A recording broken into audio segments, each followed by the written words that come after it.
من منا يتفقد الأخت؟ سؤال. الأخت لن تجد سندا أعظم من الأخ.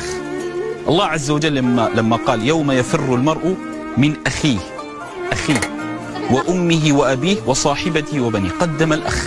الأخ عون، لأن أول من يستعين الإنسان بالمصائب يستعين بالأخ. فأنت لأنك يوم القيامة لن تستطيع دفع المصائب، سيفر منك الأخ، تفر منه، لن تستطيع أن تنجيه. أنا وقت الشدة أستعين أخي، أين أنت؟ لا أستعين بجاري ولا بصاحبي، أستعين بأخي. أخي أنت ابن أمي وأبي، لحمك منوط بلحمي ودمي، أستعين به. فإذا أنا يوم القيامة أفر من لأن لا أستطيع عونه.